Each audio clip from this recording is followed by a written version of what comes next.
स्वागत करते हैं ईवीएस समाधान के एक और नए लेक्चर के साथ। और जो हमारा जो चल रहा था, हमारे साथ सेकेंड सेमेस्टर चल रहा था।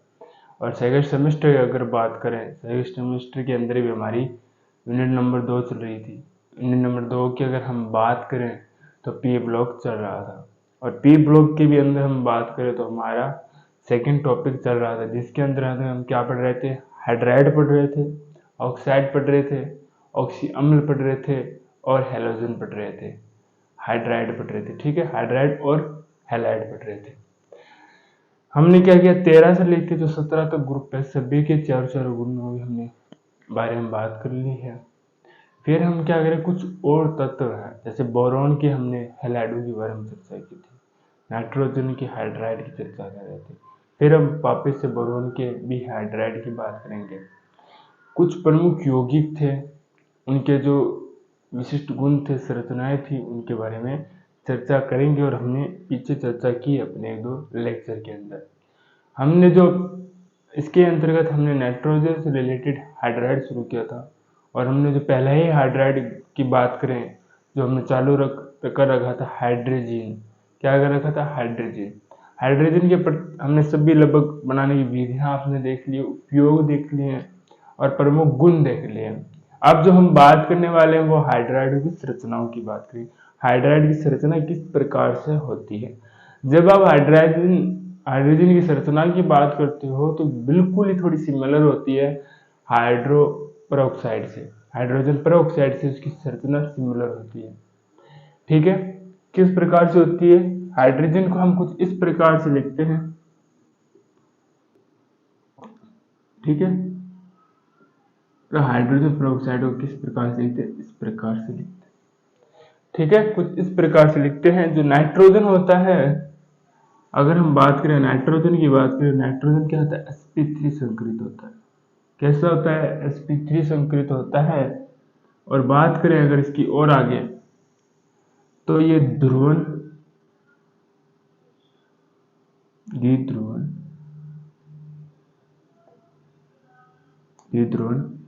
आघूर्ण की वैल्यू इसमें होती है 185 की। थर्ड इसमें टॉपिक की अगर और बात करोगे, इसमें पाया जाता है एकाकी इलेक्ट्रॉन युग्म, एकाकी इलेक्ट्रॉनिक। अब ये रमन स्पेक्ट्रम था। रमन के जो प्रयोग थे उनसे यह पता चला कि यह सम्मित नहीं होता है। सम्मित नहीं है तो इसका अर्थ है यह असम्मित है। जब हम असम्मितता ये बात करते हैं तो असम्मितता से सिद्ध होता है कि इसके अंदर जो पाया जाता है वो एकाकी इलेक्ट्रॉन युग्म ही पाया जाता है। जब एकाकी इलेक्ट्रॉन युग्म पाया जाता है तो इनके मध्य जो बंद दूरियां हैं, बंदों के मध्य जो दूरियां हैं वो क्या हो जाती है? थोड़ी सी अधिक हो जाती है। और दूसरी अगर बात करें असम्मितता है, असम्मितता का कारण क्या था? द्विध्रुवण या ध्रुवण आघूर्ण नहीं पाया जाता है। वहां पर क्या नहीं पाया जाता है? मुक्त द्विध्रुवण आघूर्ण नहीं पाया जाता है। तो अगले दो टॉपिक की ओर बात कर ले। पहली तो ये बात है कि इसमें n व n के मध्य मुक्त द्विध्रुवण आघूर्ण नहीं पाया जाएगा। और असम्मितता के कारण ही बात करें तो इनके एकाकी इलेक्ट्रॉन के मध्य दूरियां अधिक होगी। क्या होगी? दूरियां अधिक। क्या होंगी इसमें? दूरियां अधिक, ठीक है। जो संरचना की अगर बात करें तो विभिन्न कौन है जो संरचनाएं हैं आपको स्क्रीन के ऊपर दिखाई दे रही होगी, उसको अच्छे से पॉज कीजिए और अच्छे से उसको नोट डाउन करिए, ठीक है। अब इसमें जो हम आगे जो बात करने वाले हैं वो और एक नाइट्रोजन के हाइड्राइड की चर्चा करने वाले हैं। एक बार इतने आप नोट कर लीजिए।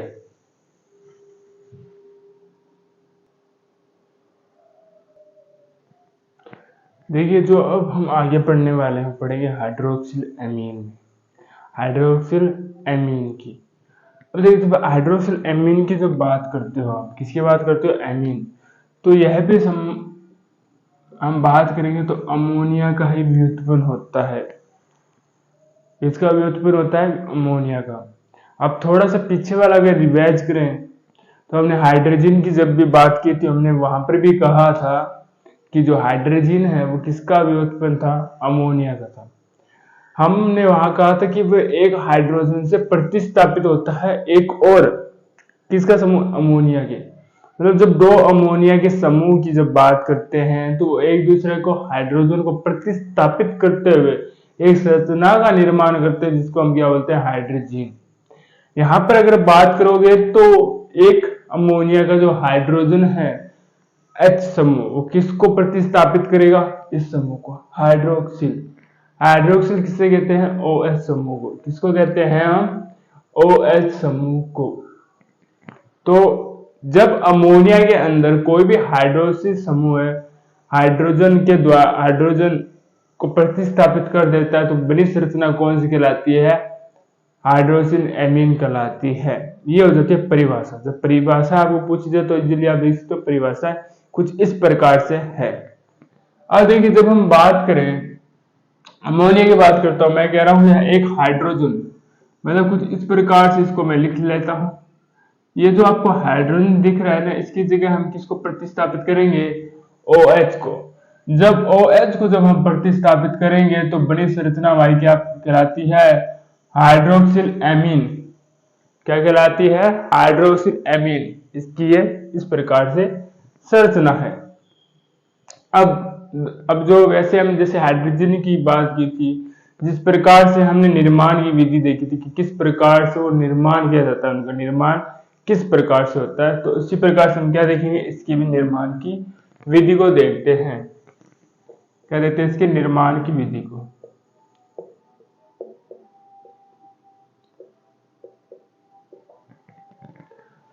सर्वप्रथम क्या लेते हैं, सोडियम कार्बोनेट लेते हैं। क्या लेते हैं, सोडियम कार्बोनेट। उसमें आप सल्फर गैस ले सकते हो, जल का क्या लेते हैं, अणु लेते हैं। जल का क्या लेते हैं, अणु। ये देखो रिएक्शन कुछ किस प्रकार से होती है वो देखते हैं। जो ये आपको एक ऑक्सीजन दिखाई दे रहा है, ये चला जाता है इसके पास, सल्फर डाइऑक्साइड के पास चला जाता है, ये बना लेता है SO3। क्या बना लेता है, ये SO3 बना लेता है। क्या बना लेता है, SO3। ये कुछ इस प्रकार से टूटता है जैसे Na टूट जाएगा, ये जो हाइड्रोजन है इसके साथ मिलेगा, ये क्या बना लेगा, CO3। सोडियम फिर से टूटेगा, सोडियम टूट के बना लेगा SO3। अब हम जो बात करें सोडियम जिसके साथ SO3 समूह जुड़ा, उसके हम क्या लेते हैं, 3 अणु लेते हैं। देखते हैं कि यहां से देखेंगे तो इसके हम कितने अणु लेंगे, 3 अणु लेंगे। कितने अणु लेंगे, 3 अणु लेंगे इसकी रिएक्शन हम करा देते हैं सोडियम नाइट्रेट। क्योंकि यहां से बाहर क्या निकलता है, एक तो निकलेगा जल का अणु। क्या निकलता है, एक तो निकलता है जल का अणु। आसानी से निकाल दीजिए इसको, एक जल के अणु को। और एक यहां से क्या निकलता है, यहां से निकलेगा एक तो N2SO3। क्या निकल जाता है यहां से, N2SO3। यह सहउत्पादी रूप में निकल जाते हैं। यहां से एक तो निकल गया जल का अणु। जल का अणु कैसे निकलेगा, 2 तो हाइड्रोजन यहां से ले लेगा, एक ऑक्सीजन क्या से ले लेगा, इधर से ले लेगा। एक यहां से चला गया NaSO3। यहाँ पर जो बचा हुआ है, इधर Na की बात करें, इधर भी Na की बात करें, 2 Na बच गया हमारे पास, एक क्या बच गया, SO3 बच गया है। यहाँ पर बचा है हाइड्रोजन। कुछ हाइड्रोजन ऑक्सीजन को हम कुछ इस प्रकार से लिखेंगे कि NO के पास भी ऑक्सीजन है एक, और यहाँ से क्या बचा, हाइड्रोजन, और इसके साथ पुनः हम क्या जोड़ देते हैं, N जोड़ देते हैं। इधर बात करें तो इधर Na सोडियम, इधर भी सोडियम एक है, तो कितने बचते हैं, 2 सोडियम देखने को मिल जाते हैं आपको। ठीक है, यह आपको इस प्रकार से लिखेंगे। इसको SO3 की देख लीजिए, SO3 कितने हमारे पास, यहाँ पर एक ही है। SO3 भी क्या हमारे पास, इधर निकाला 2 बच जाते हैं SO3 भी। तो ये कुछ इस प्रकार से संरचना को हमने लिख लिया है। पुनः देख लीजिए, NaSO3 को हमने नीचे लिया, जिसके हमने लिया 3 अणु। सोडियम नाइट्रेट पुनः रिएक्शन करवा दी, इससे निकल जाता है जल का अणु। 2 हाइड्रोजन तो यहां से निकल जाते हैं और एक ऑक्सीजन यहां से निकल जाता है, तो क्या बनाता है वो, H2O। पुनः देखते हैं, यहां से निकल जाते हैं NaSO3 एक अणु निकल जाता है, N2 के 2 अणु और SO3 के 1 अणु निकल जाता है। इधर क्या बचता है, इधर एक तो बचता है Na बच जाता है, 2 बचते हैं SO3 के समूह, फिर एक क्या बचता है, यहाँ पर हाइड्रोजन बचते हैं। अगली जो ये बात करें, यहाँ पर जो बचा है उसकी बात करें, सिर्फ NO बचता है। तो हमने इसको साथ में लिख लिया OH और N, यहाँ पर जो बचा उसको लिख लिया Na, इधर भी एक और इधर भी एक, 2 Na बच जाते हैं। और SO3 की बात करें तो SO3 भी एकदम से 2 बच जाते हैं। पुनः इसी रिएक्शन को थोड़ा सा आगे और लेके चलते हैं हम।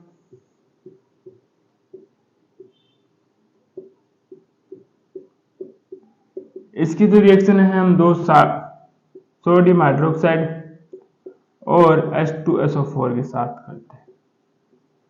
किसके साथ करते हैं, H2SO4 के साथ इसकी रिएक्शन करते हैं।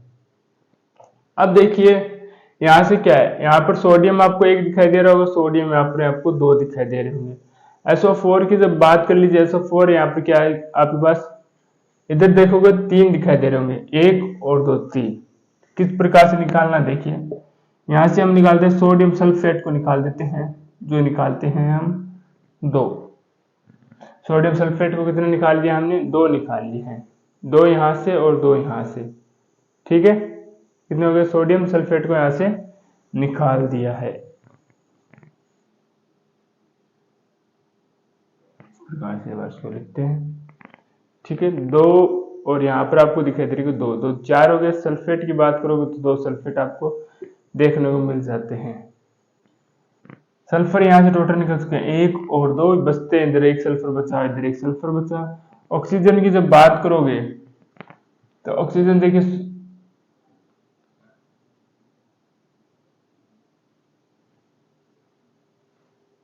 8 ऑक्सीजन, 4 2 6 और अगर यहां से बात करी जाए तो 2 यहां से 6 थे, यहाँ पर बचते कितने, 4 बच जाते हैं। कितने बच जाते हैं, 4 बच जाते हैं, ठीक है। ये बना लिया, N2SO4 बना लिया है। इधर अगर पुनः बचने की बात करूं तो इधर सिर्फ और सिर्फ OH समूह बच जाता है। इधर की बात करेंगे सिर्फ और सिर्फ केवल N समूह बच जाता है। इधर की बात करें तो Na समूह, सोडियम तो वहां से निकल गया, सोडियम यहां से भी निकल गया है, ठीक है।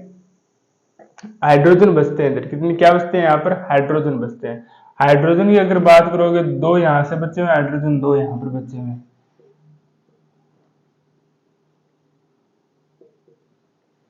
4 हाइड्रोजन आ चुके हैं। इधर और क्या बचता है हमारे पास, SO3 का एक समूह और बच जाता है, वहां पर सिर्फ और सिर्फ हमने 2 ही लिए थे। तो हाइड्रोजन हम बात करें तो यहाँ से टोटल 6 थे, हमने 2 निकाले, लिए, यहाँ पर बचते हैं 4। तो ये क्या बनाता है, SO4।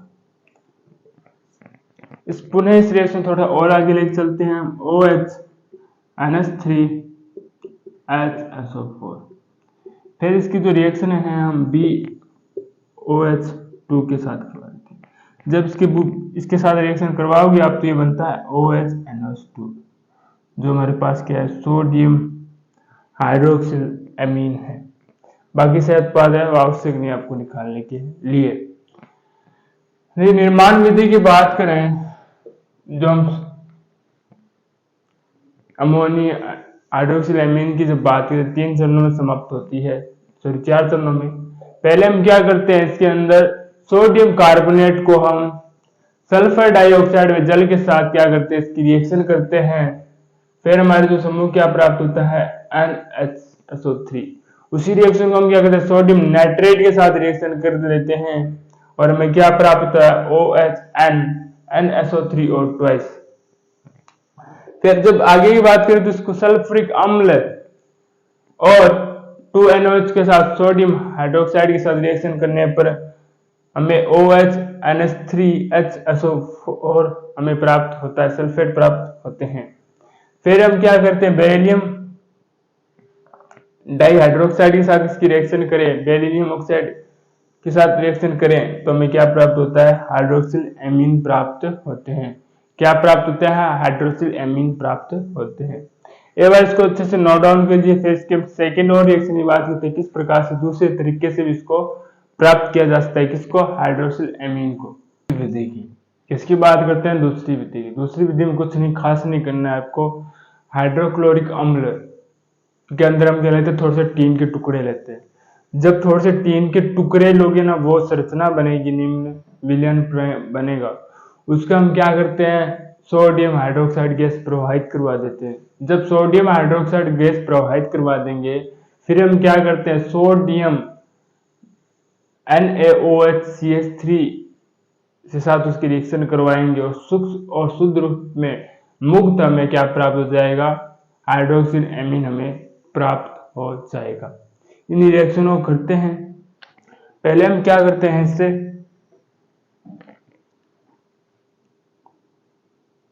दूसरी की बात कर लीजिए। कुछ नहीं करना आपको, टीन SN को बोलते हैं टीन, 2 हाइड्रोक्सिल एमीन लेते हैं, ये रिएक्शन करता है कुछ इस प्रकार से और यहां से मुक्त कितने हो जाते हैं, हाइड्रोजन गैस मुक्त हो जाती है।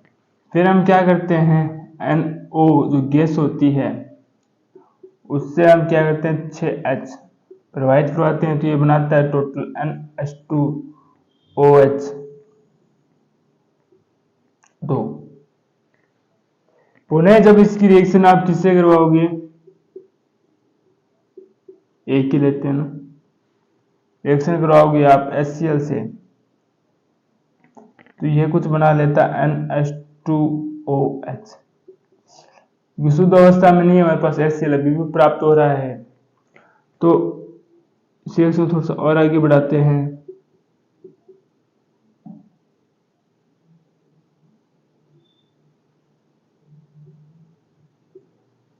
इसकी जो रिएक्शन है हम किसके साथ पुनः कर लेते हैं, NaOCH3। यह हमें शुद्ध अवस्था प्राप्त हो जाएगा, अमोनिया हाइड्रोक्साइड या हाइड्रोसिन एमीन और CH3OH। और आगे बात करें तो यहां से निकल जाता है। ये इसके बनाने की क्या थी, दूसरी विधि थी। क्या थी, दूसरी विधि। यहां पर हम क्या बात करेंगे, इसके तीसरे विधि की। इसकी बात करेंगे तीसरी विधि की। तीसरी जो रिएक्शन की बात करेंगे वो कैसे होगी, नाइट्रिक अम्ल के विद्युत अपचयन से। विद्युत अपचयन का अर्थ होता है कि हम क्या करते हैं, वहां पर एनोड और कैथोड की बात देखने को मिल जाती है। जहां पे हम विद्युत अपचयन की बात करते हैं वहां पर क्या देखने को मिलता है, कैथोड और एनोड की जब सहायता से हम कोई भी रिएक्शन करते हैं तो वो क्या जाते हैं, विद्युत वहां पर शब्द आपको देखने को मिल जाते हैं। तो हमने विद्युत की बात की तो वहां पर आपको कैथोड व एनोड भी देखने को मिलते हैं। क्या देखने को मिलते हैं, कैथोड व एनोड भी देखने को मिल जाते हैं। अगर मैं कैथोड की जब बात करूं तो जब कैथोड की बात करता हूं तो यह एक बीकर होता है,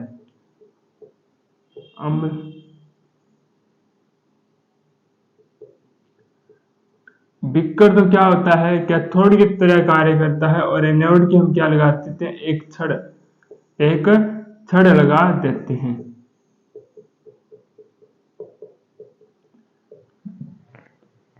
एक यहाँ पर क्या आ गया है, एक कैथोड आ गया, एक क्या आ गया यहाँ पर एनोड। जब एनोड में कैथोड आ जाते हैं वो एक सेल बन जाते हैं और सेल बन गया है तो सेल की अभिक्रिया होगी, जैसे हमने 12th क्लास के अंदर अच्छे से चीज को कवर किया था। कैथोड और एनोड दोनों आ गए, सेल रिएक्शन होगी, सेल रिएक्शन के द्वारा क्या होती है, अभिक्रियाएं होती है। तो इसके अंदर क्या करते हैं, सर्वप्रथम जो हम क्या करते हैं, विलेन डालते हैं। क्या डालते हैं, विलेन डालते हैं H2SO4। कितने परसेंट, 50%। फिर हम बात करें कैथोड की बात करते हैं। कैथोड में डालते हैं HNO3 भी क्या डालते हैं, 50% डालते हैं। फिर क्या होती है, इनकी रिएक्शन होती है, किस प्रकार से होती है, HNO3 की बात करेंगे हम। ये 2H के साथ रिएक्शन करता है, निकल जाता है इससे H2O, जल निकल जाता है और यहाँ पर क्या बचता है, HNO2 बच जाता है। पुनः जब इसकी रिएक्शन की बात करेंगे 4H आपको देखने को मिल जाते हैं। इधर कितने देखने को मिल जाते हैं, 4H, जिसमें से क्या होता है, एक तो H2O बाहर निकाल लेता है और दूसरे की बात करें तो इस प्रकार से जुड़ जाते हैं। इस प्रकार से हमें क्या प्राप्त होता है, हाइड्रोक्सिल एमीन प्राप्त होते हैं। सेल अभिक्रिया, सेल रिएक्शन की बात करोगे, सेल अभिक्रिया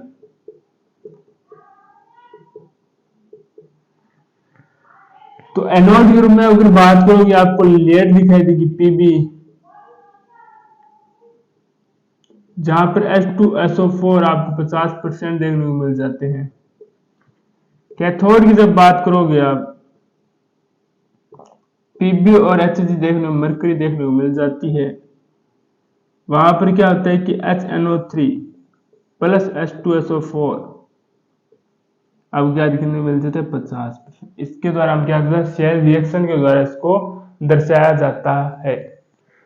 अब एक दो और रिएक्शनों की बात कर लेते हैं। एक तो हम वापस करते हैं एथिल नाइट्राइड के अपचयन से। एथिल नाइट्राइड किस प्रकार से बना सकते हैं, H2H5 और नाइट्रेट की बात करें NO3। अपचयन की बात करें 6 हाइड्रोजन लेंगे, यहाँ पर HCl हम क्या ले लेंगे, SN ले लेंगे। जब रिएक्शन करवाओगे आपको क्या प्राप्त होगा, यहाँ से पुनः OHNO2 प्राप्त, हाइड्रोक्सिल एमीन। यहाँ की बात करें निर्जीकरण की बात करें हाइड्रोक्सिल एमीन की, POH4 कम दाब गर्म करेंगे तो हमें वापस पुनः क्या प्राप्त होगा, OHN। ठीक है, ये रिएक्शन आपको कुछ इस प्रकार से दिखाई दे गई होगी। पुनः देख लेते हैं एक बार फिर से इनको। हम पढ़ रहे थे हाइड्रोक्सिल एमीन, क्या पढ़ रहे थे, हाइड्रोक्सिल एमीन। जब हम अमोनिया की जब बात करेंगे, किसकी बात करेंगे, अमोनिया की। जब एक अमोनिया में जो हाइड्रोजन है, उस हाइड्रोजन का प्रतिस्थापन अब हाइड्रोक्सिल OH समूह के द्वारा कर दिया जाता है। हाइड्रोक्सिल समूह से जब कर दिया जाता है उसको क्या बोलते हैं, हाइड्रोक्सिल एमीन बोलते हैं। टोटल हम जो बनाने की विधियों की बात करेंगे, टोटल पांच विधियां आपको देखने को मिल जाती है। पांचों विधियां एक है कि इसमें अपचयन किया जाता है। पांचों विधियों की एक खासियत बात है, जब हम हाइड्रोक्सिल एमीन को जब प्राप्त करते हैं तो इनका प्रमुखतः सभी जो रिएक्शन होती है उनमें क्या होता है, अपचयन होता है।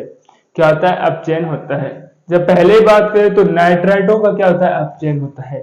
क्या होता है इसमें, नाइट्रो2 का क्या होता है, अपचयन होता है। जब हम सोडियम सल्फेट की, सोडियम कार्बोनेट की बात करते हैं तो हमें ये रिएक्शन प्राप्त होती है। फिर हम क्या करते हैं, नाइट्राइट लेते हैं, किसका, सोडियम का नाइट्राइट लेते हैं। उसके अपचयन से हमें क्या प्राप्त होते हैं, हाइड्रोक्सिल एमीन।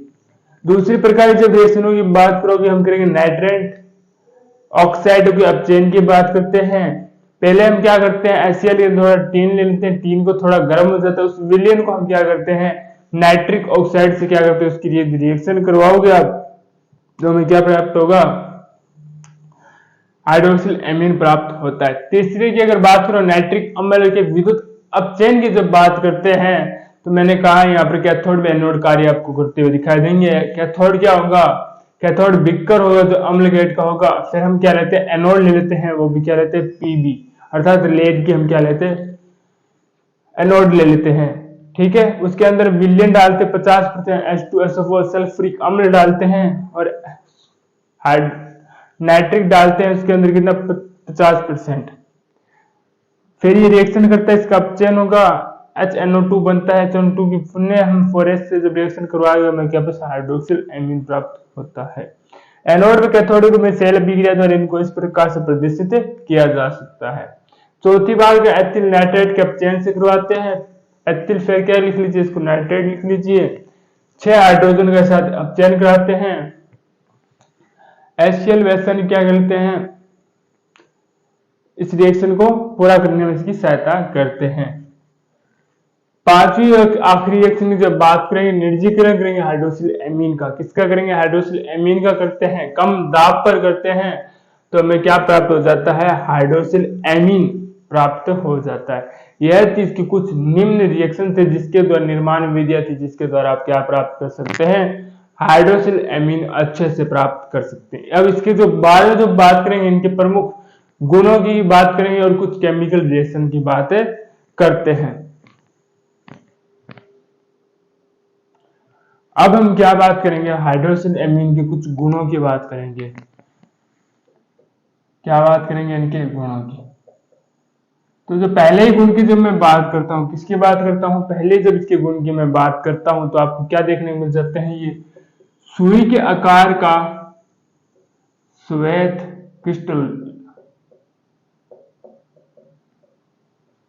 क्रिस्टलीय ठोस। पहले जब गुण की बात करोगे सुई के आकार का क्रिस्टलीय ठोस है। दूसरी की बात करेंगे जल में, तो ये क्या होते हैं, विलेय, जल में होंगे विलेय। परंतु जब हम इथर व एल्कोहल की बात करेंगे, इथर व एल्कोहल की,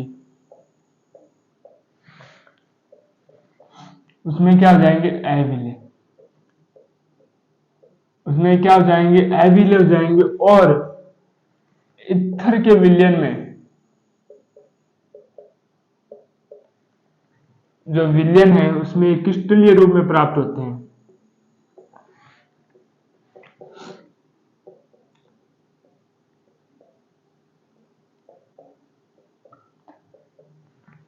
ठीक है, जब इस पर हम क्या लगाते हैं, 20 मिलीमीटर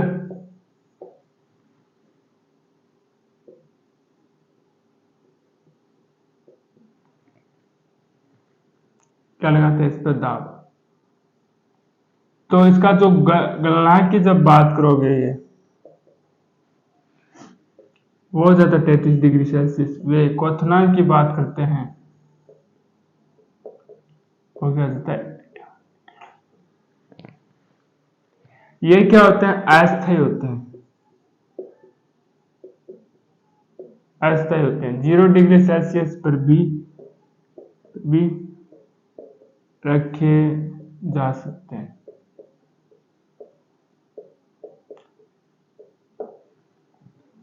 और आखिरी अगर बात करेंगे, ये प्रस्वेद होते हैं। क्या होते हैं, प्रस्वेद। 5 गुणों की हमने अभी तक बात की। पहला जब आप गुण की बात करेंगे, श्वेत क्रिस्टलीय ठोस होते हैं। 5 मिलीमीटर का इस पर जब आप दाब लगाते हो, तब 33 डिग्री तक क्या हो जाता है, ये गलनांक हो जाता है। 58 डिग्री सेल्सियस का क्या हो जाता है, क्वथनांक हो जाता है। 0 डिग्री सेल्सियस पे इसको रखा जाता है। इस कारण से क्या है, ऐसे देखने को मिलता है। और इसका प्रस्वेद है, ये क्या है, प्रस्वेद है। आशा करते हैं हाइड्रोक्सामीन से जो रिलेटेड आज हमने जो निर्माण और इसके जो गुणों के बारे में पढ़ा, आपको अच्छे से इसको समझ में आया होगा। ठीक है, लगातार इनका रिवीजन करते रहिए। ठीक है, अब जो हम आगे पढ़ेंगे इसके कुछ और केमिकल रिएक्शन के बारे में पढ़ेंगे आने वाले लेक्चर के अंदर। रिवीजन करते रहिए, टॉपिक बहुत आसान है, 1 से 2 बार अच्छे से आप पढ़ोगे तो आपको सब याद हो जाएंगे। ठीक है, मिलते हैं आपको एक और नए लेक्चर में। धन्यवाद।